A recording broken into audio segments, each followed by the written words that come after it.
Hey, what's up? Hello. Welcome back to my channel. Welcome back to the reading today. So while I was getting ready for today's reading, I was thinking of what deck to use, and this card, the Fennec Fox, was like in my head while I was setting up. So I'm actually gonna, before we even start, read what this card means out of the book, and then pull some cards. The Fennec Fox, the two words associated with this are pioneer and adaptation. Oh, this thing's so cute. Big ears. The Fennec Fox is the smallest of all foxes and is found in the deserts of North Africa. In such a harsh environment, these marvelous creatures have evolved large ears which radiate body heat and keep them cool. Their paws are hairy, which act as snowshoes and also provides protection against the searing hot sand. Like other desert animals, they are also able to go a long time without water. These interesting adaptations remind us to always be open to change, even under difficult circumstances. Interesting. So, I don't know if that resonates with anyone out there, but, definitely always being open to change is a lot easier than resisting change. It always makes change go way faster. So today I thought I would just pull some cards, a quick little spread about allowing yourself to open up in the Capricorn new moon reading. I had talked about the Judgment card, and how the people on that card were so open to change and to new things. That was way too many cards. I'm not going to take any of those. And that kind of got me thinking, like, oh my gosh, Justice again. In that last reading, Justice came out. I was just talking about the Judgment. I was just talking about the Judgment card. So if you have not seen that video, go and watch it. That might be confirmation. There might be a message in there for you. But in that reading, I'm not going to keep these cards. I'm just going to keep them out while I shuffle. In that reading, I had talked about being open to messages from your guides, being open to, being open to being adaptable. Adapt also came out in that. Anyway, so today I thought, interesting. Today I thought we'd talk about opening up. So the first card that pops out, what you kind of need to let go of before you can open up, the Devil. I want to shove it in between these two cards in a way. It kind of feels like letting go of. The Devil usually represents addiction, and addiction is the word that I'm hearing, but for some of you, an actual addiction, but that is not the right word. What is the word? Temptation. The word I'm thinking of is temptation. Something you might need to let go of before you can really open yourself up to messages from spirit or messages from your intuition is the temptation to relive your past. Interesting. The temptation to relive your past. So I don't know if for some of you, you feel like going back is what is going to bring you justice, going back and replaying a certain situation over and over, or rekindling some kind of relationship, because this Devil does have like a burning bush or a burning sticks in its hand, and it is like it's like kindling a fire. So there could be a message for some of you, especially, I said it in the last video also, like the Capricorn retrograde, Venus retrograde in Capricorn that's happening right now, of going through your relationships and thinking about which ones are carrying you forward versus which ones aren't. In order for you to receive messages from your intuition to like move you forward and really open you up to new opportunities, I'm hearing don't rekindle. Like, let go of something that you're trying to rekindle. And rekindling doesn't have to mean a person. It can mean a situation. It can mean, like, for instance, if you left a job for a completely, and you started a completely different career, but you're really nervous about it, and so you're thinking about going back to your old job and your old career, like rekindling those connections, rekindling those opportunities because of scarcity, or something, or, self-judgment, and you think like, oh, calm and justice will come from that. I don't know. It won't. I don't know. I'm hearing, keep shuffling. Here is something else that you need to let go. This was the card that popped out. Interesting. 2 of Wands also came out with the devil as something that you need to let go of before you can really open up and receive all of the messages and opportunities. You need to, interesting, we have actually 2 cards. We have the 2 of Wands and the 3 of Pentacles. It was facing upright in the deck. Interesting, and I even moved this over, like, there's another card, ma'am. So we have 2 of Wands and 3 of Pentacles. I hear the word growth, and it's not like letting go. It's not letting go of growth. It's like letting go. Something's telling me to move these forward. It's like, it's like letting go of redoing the starting point. Because these 2 are very, like, these 2 wands remind me of, like, starting a race or even finishing a race, like a marker of a journey.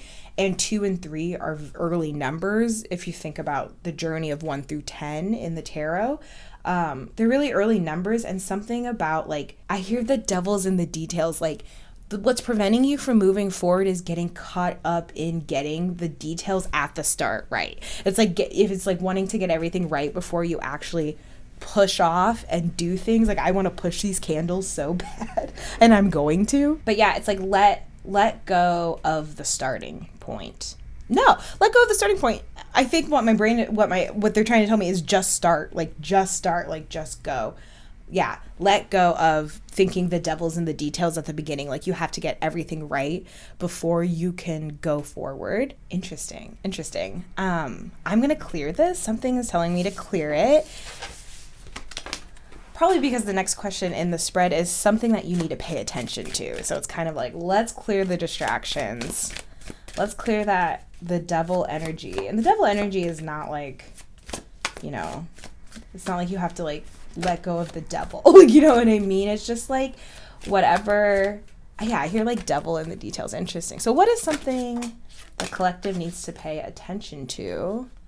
So we had a lot of cards flip over I'm not keeping, but I will keep the 2 that fell out. So we have Ace of Cups and the King of Pentacles in reverse.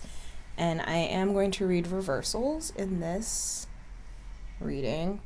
So let's start with the Ace of Cups. So right away, the Ace of Cups in the tarot represent your emotions. They represent your feelings towards others, towards yourself. They can represent your relationships. The white dove, I know, is not pouring that middle stream of water. But something is like, it looks like the dove to me is, I know it's not, like, I know that middle water is like a fountain, but it's kind of like the dove is contributing to the cup. So I don't know, something you need to pay attention to. I am hearing relationships, something about a relationship, but interesting. A relationship, but not I'm not thinking of, like, romantic. I'm not getting romantic. And on the bottom of this, there is a lily pad, and I've never noticed that. I've had this card for years, and I've never noticed that's like a lily pad. And it's like a leapfrog. I'm hearing leapfrog. Pay attention. There's someone in your life or in your vicinity who wants to extend an olive branch. Not specifically a person, more so like pay attention to the relationships in your life, or even the relationship to yourself where you can extend an olive branch, or someone's trying to extend an olive branch towards you. And that will contribute to your cup. And it is interesting because the King of Pentacles has a ram-looking, Capricorn-looking, earthy headdress. And something about these 2 animals to me is really saying they're connected, as in pay attention to, because pentacles represent stability. They can represent, like, money, and jobs and earthly things, but I don't know, I always just think of stability. And something about this ram, very earth, as opposed to this dove, very sky, very expansive. Oh, interesting. This dove could very well be your guides actually currently giving you olive branches. That is what it is. That is what it is. They're flying up. They're dropping in like gifts. They're dropping in presents. They're dropping in messages into your cup. It's kind of like interesting because this is upside down. It's in reverse. It's like they're so opposite. Like it doesn't feel stuck on the ground, but it's kind of like, hey, look up a little bit. Like open up your view. I feel like there's something else. I'm gonna draw a card.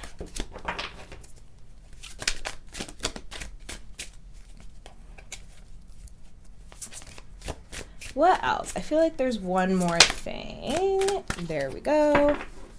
What else do they need to pay attention to in this earth spirit connection of getting those messages?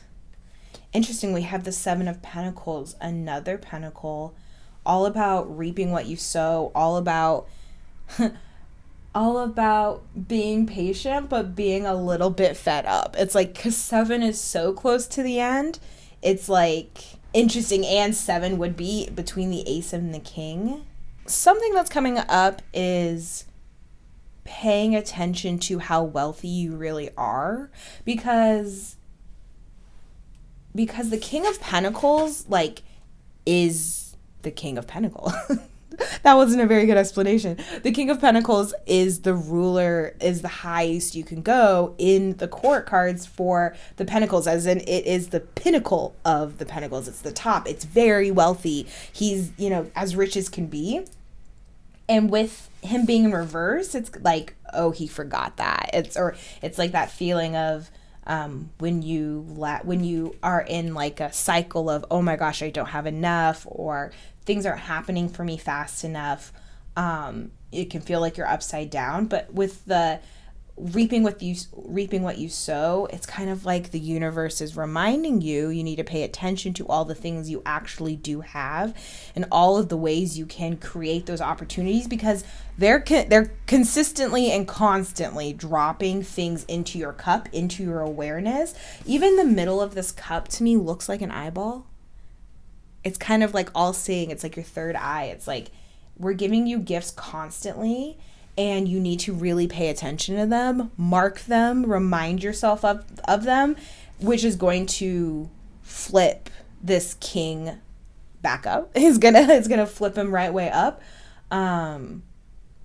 So you won't. Topsy-turvy is the word I'm thinking of, like it is 1926. The word topsy-turvy is coming up. It's like you'll flip around once you bring into your awareness how much wealth you actually have, and whatever wealth means to you. That could be monetary, though it could be emotional wealth, it can be friends, it can be collectibles, it can be whatever you consider wealth. But really, Spirit's like telling you, hey, to be expansive, to be open to what we are giving you, you need to, for one, like, just pay attention to it and mark it. Interesting.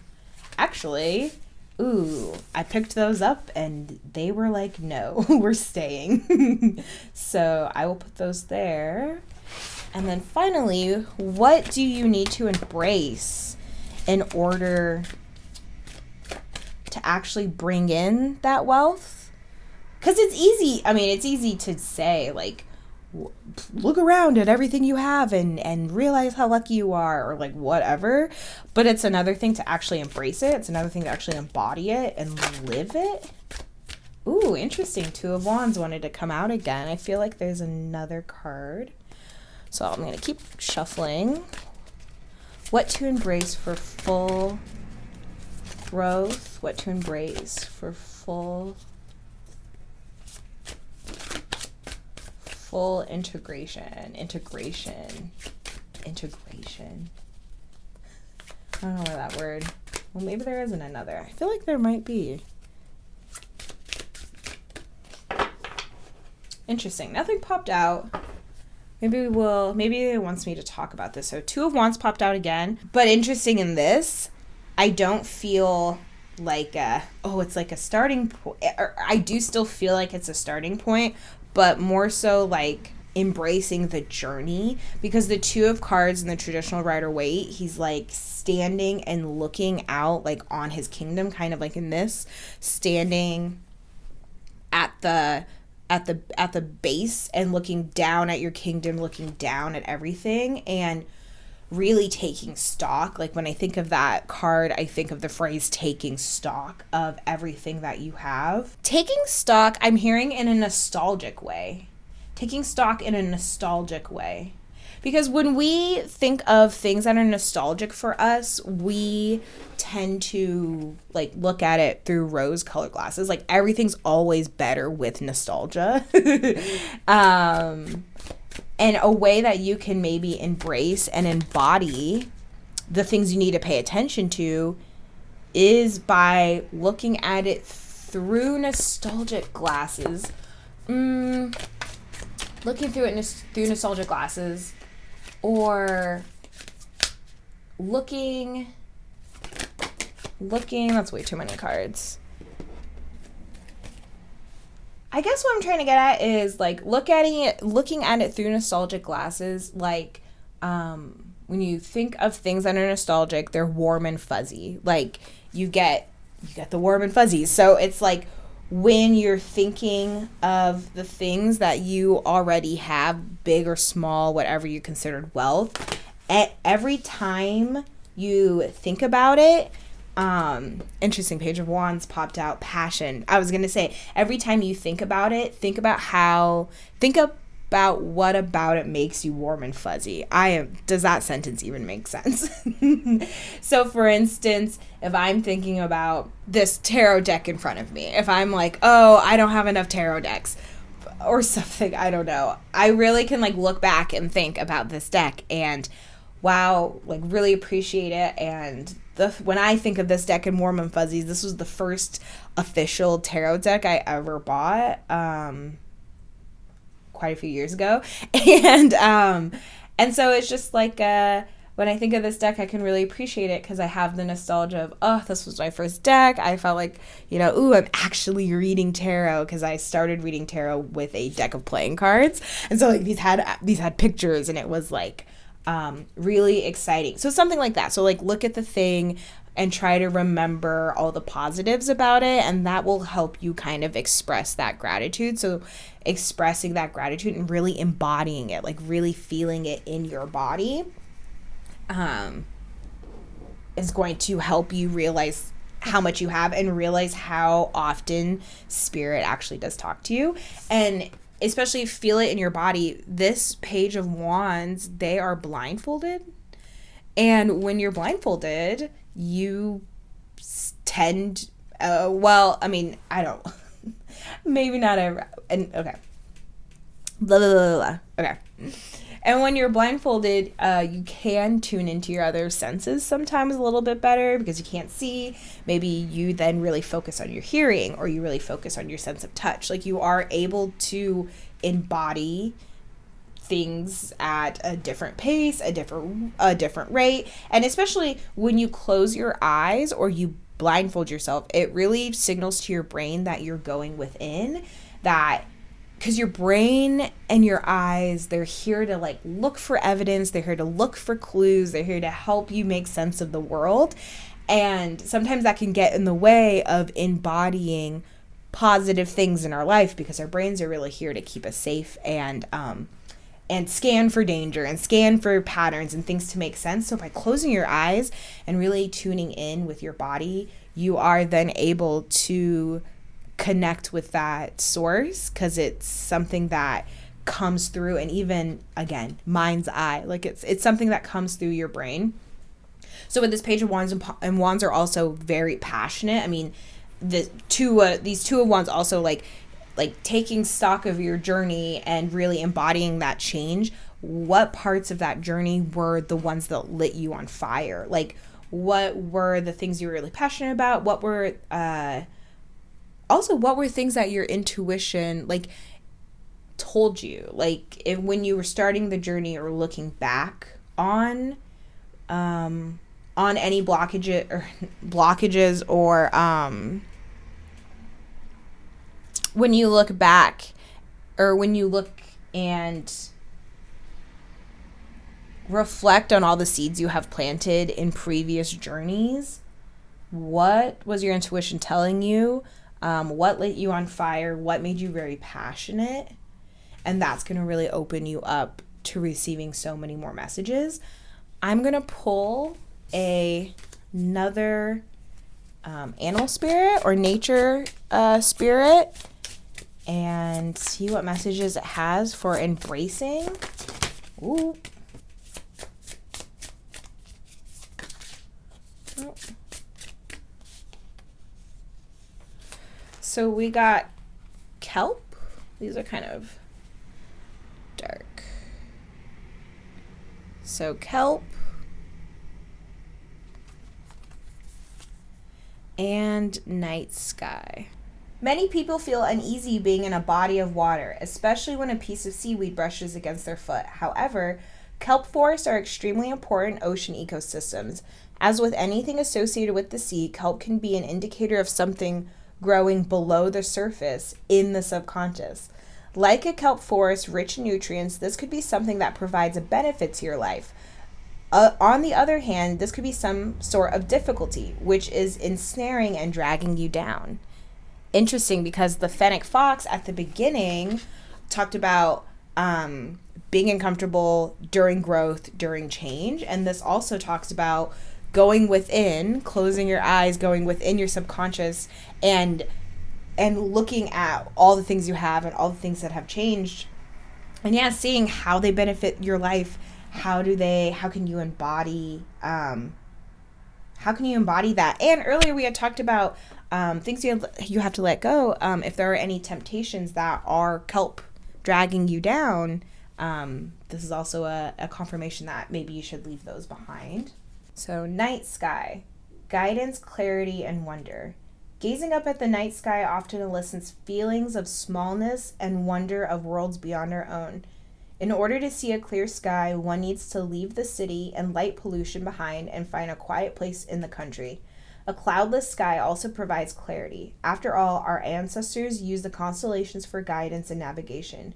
Your path is clear. All you need to do is look up and follow the stars. Interesting, because what I was saying earlier with this being reversed, it's kind of like you're so stuck on the ground that this, like, it's so earth-based. It needs to look up. It needs to look into the sky to really open itself up and embrace the change coming. So yes, get out of the fog of being on the ground maybe and really look up and open yourself up to the messages.